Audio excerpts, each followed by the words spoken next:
Keep your eyes peeled, ladies and gentlemen, of these beautiful little owlings. Look at them. Look at the owlings. Yes. Bear those in mind because I am doing a little giveaway at the end of this video for one of you fan people. But I'm just doing a massive clean up. My kitchen has become even more overcrowded since I've been getting the slow cooker out of the cupboard, and it took up half of my long cupboard, and I don't want to keep getting in and out because it causes so much chaos and mess.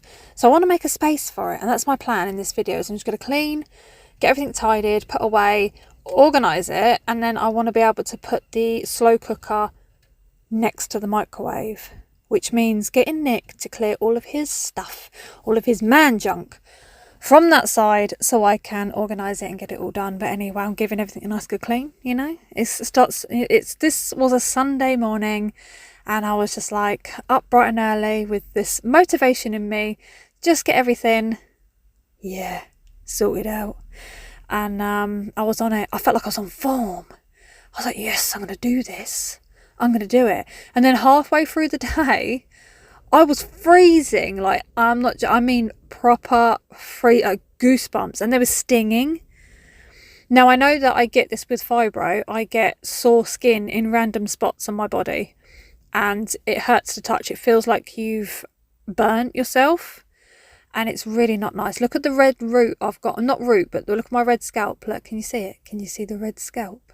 Where I've put my colour boost has been put on, and it's on the root. Yes, not the root of hair, I mean the scalp. Anyway, so yeah, I've got a bit of a beacon going on the old noggin. But I suddenly come over so cold, I put my dressing gown on. You'll see me in my dressing gown in a minute, looking all cozy and snug like a bug in a rug. Yes, I was. And then sweating, absolutely sweating. But it turned out, I believe right now I have a bug coming on. And it just flares everything up. Everything just pops out of the woodwork. Like, yeah. Someone commented on my video about, do I share my bodily functions with my doctor, or is it just the unfortunate YouTube viewers? And I was so tempted to reply and be like, do you want to hear about the farts I did the other night? Do you want to hear about that? Do you want to hear about the fact that I was stuck the other night and I couldn't bend because it felt like I had a pole up my backside? Yeah, I didn't, but I'm telling you now, it was horrible, because that followed on this Sunday. It was awful. I was like, we had to walk Chase, so I was like, I'm going to come because I really need to try and ease this off. And I was like, Nicky, can you help me out the seat? And he was having to help me out the seat, help me with my shoes, this, that and the other. And just walking slowly did ease it. But the only way to actually get rid of it is to go to the toilet, because it's inflammation. And it wasn't pleasant, but there we go. I shared it with my doctor as well, otherwise I wouldn't know what these problems were. I'd just be going, oh, I'm dying. But yeah, the doctor knows. So I've been doing, as I said, slow cooker foods, and they've been beautiful. And I'm just giving that a clean out, because this has the remnants of a slow cooked meatball bolognese. That was beaut. Oh, I was adding all sorts. I was crushing up garlic, getting the onions in there. And then it was all slow cooking into the meatballs and giving it all that extra flavour. It was beautiful. It was absolutely beautiful. And then I find myself pulling all the remnant sauce out of the sink. Yeah, because I just thought, oh yeah, it's just going to, dissolve into the water. But it doesn't, no. Chunks of tomatoes in there. Pop those in the bin and away we scrub. I'm currently sat in the car, right? I'm sat in the car and it is windy as hell. Now, I know a lot of you are getting this right now. You're all getting the wind. The wind is a joke. Like, I was driving along the seafront today and it felt like the car was about to completely take off. I could feel it going under the car, and I thought, in a minute, I'll be flying. I'm going to be flying higher, king of the sky. Flying too fast and flying too high. I couldn't believe it. I could feel the steering wheel going. I was like, oh, maybe I shouldn't be on the coast. But it was nice. Sat there and ate a tuna bap and a brownie with Nick. He had chicken and mayo. Yes. It was hilarious. Sat in the car, right? Just sitting there. And we're biting into our baps. And I just looked out the window next to me. I went, Jesus Christ, like that. And Nick was like, what? And I was like, there's a bum. There was a bum. There was a woman who had parked in her van behind us. And bear in mind, it was windy as anything out there. And she just walked past in this swimming costume, which was way too far up her butt cheeks. Bless her heart. She had a very nice figure. I kept saying to Nick, oh, look at the bum bags on that. He's just laughing. And yeah, she went for a swim. I was like, you mad? Are you mad? All I can think about right now is a cup of coffee and wrapping up in my duvet. And you're there in this cold wind with that really disgusting coloured sea going out to have a swim. I mean, I know people do it and it's all good for them. I know it's good for them, but it's not me. It's not me. I'm not. Oh, no. Oh, my hat goes off to them. Yeah, it really does. Because I was not expecting to see those bum cheeks, though, right at my window. It was a sight to be seen. It really was. She definitely had a swimmer's body. Yes. I enjoyed my tuna bap. I did very much. And while we were sat there, I kept looking out going, France is just across there. Oh, I've booked us another holiday. It's got to be done, hasn't it? It's got to be done. So I haven't paid for it yet. I've just booked it on Booking, but it's a bargain not to be missed. So I've booked Boulogne-sur-Mer. It's 30 minutes from Calais. We're going to train over for next Christmas and we're going to spend Christmas out there. We're coming back the day before Christmas Eve. So, yeah. But we're going to go out there. We're taking Chase with us and we're going to go to all the Christmas markets and have a festive time and see what it's like in France. So I need to learn how to say Merry Christmas in France. If someone can tell me how you say Merry Christmas in French, I'll be most grateful. But yeah, I'm hoovering out my kitchen drawers. Bit dusty in my drawers. Bit dusty. So, went to see The Conjuring today. Went to watch The Conjuring filmage. Very good, although I'm not keen on so much CGI. Like, if Annabelle was going to turn into a giant Annabelle, it sways me off. I'm not interested. I'm really not interested. I like creepy films in the old-fashioned style. That's the only way it scares me. If it's something where there's someone, say for instance, in a dark room or a dark corridor, and they've got the sense that something is there, and you kind of get like a little shading that there's something could be there, then that scares me. If it's full blown, something's turning into a giant form of themselves and they're grinning away at you with like demonic eyes, I'm just like, no, it's not doing it for me. I'm not scared of that. I find it a bit cringe. So yeah, but I found that with the other Conjurings as well. You know, when the crooked man, is it the crooked man? He goes all tall in the second one, like the black tall figure. I didn't find that scary. I was like, what is this? What is this that my eyes are witnessing? My eyes do not need to witness such things that are not scaring me when I've come here fully for something to scare me. But I will say I was a virgin to horror films at the cinema until today. So it's a newbie for me. Check that one off the list. What was I saying prior to that? Can't remember. Cleaned all those, put them back. The dust that accumulated in there. It's not dust, it's crumbs. Crumbs of all sorts. Like, how do they get in there? How? I ask you. How? Really excited for Alex because this week he is becoming an army cadet. Very excited. He's excited. So it'll be really good for him.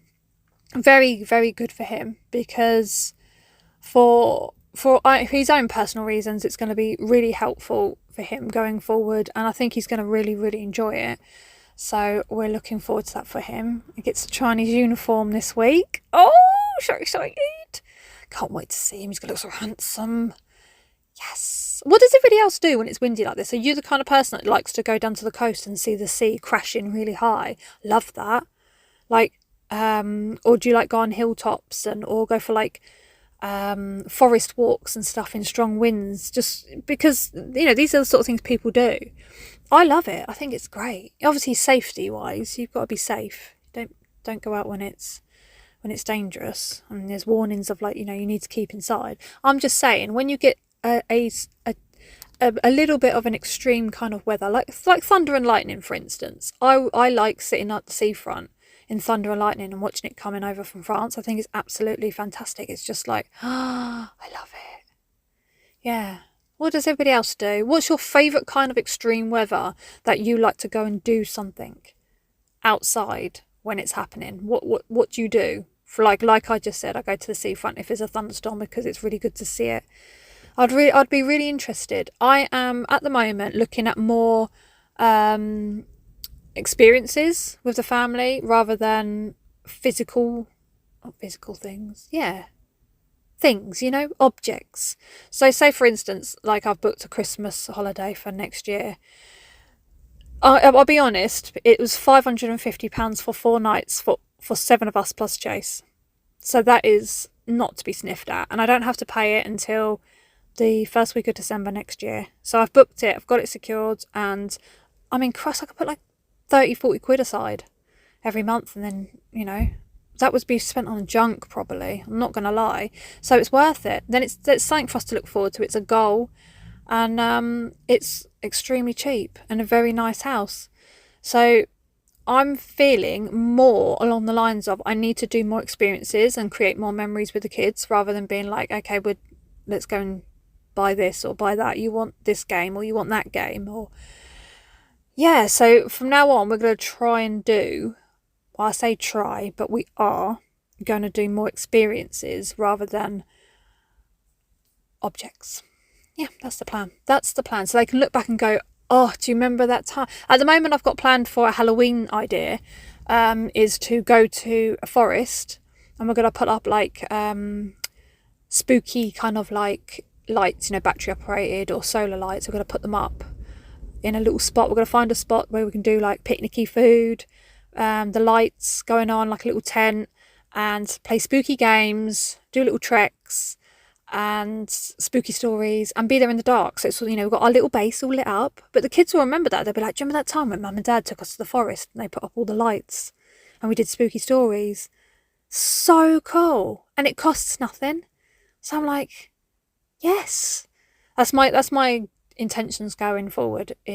And Nick's agreed, that's what we need to do, definitely. So this is the spot that I am clearing out so I can put the slow cooker. I need to do a gardening video pronto. I've got things out there that need sorting out, but I need to go to the garden centre, and I'm going to take you with me when I go to the garden centre because it's a garden centre you don't want to miss, with the drive-through soil. Oh, I love it.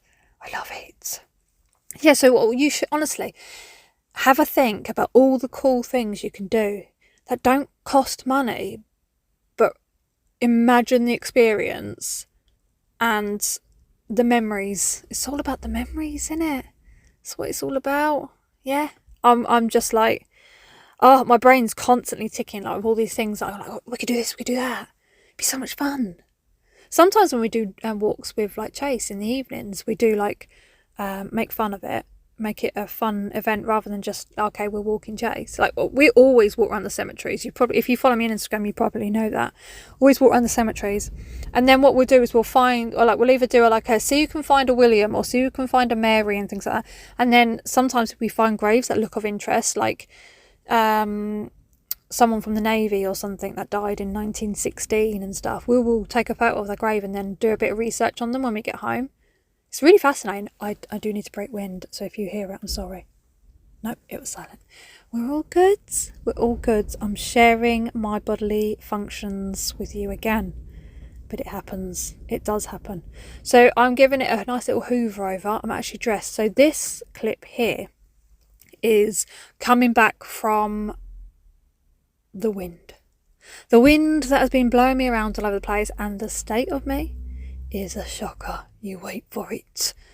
You wait till you see my mop. It's blown all over the place. I need to get it washed, but I can't do it at the moment because I'm having some difficulties going on. I'm not going to go into it, but I'm having some difficulties with me arms and my hands. And I know I'm cleaning at the moment, but what people don't know is I've got such a mop. I've got such a mop of hair. And because I've got it this colour, I can't just do it in the shower. I have to do it a certain way. And then when I get out the shower, because I've got so much hair, it's not just a case of like letting it dry. I have to put stuff on it. Otherwise, I look like I've got a load of pubic hairs all over my head. Pubic hairs, at the moment, that would be on a monthly because of the colour.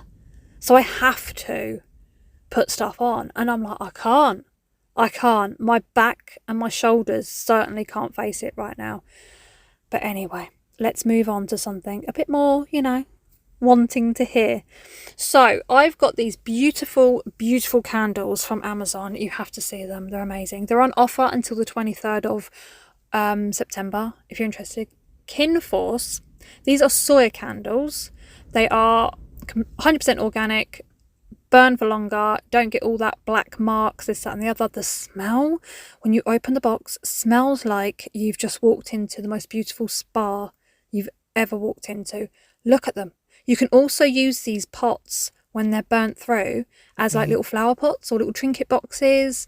They're stunning, absolutely stunning. You've got orange, you've got lavender, you've got ginger. Oh, the ginger one smells absolutely beautiful.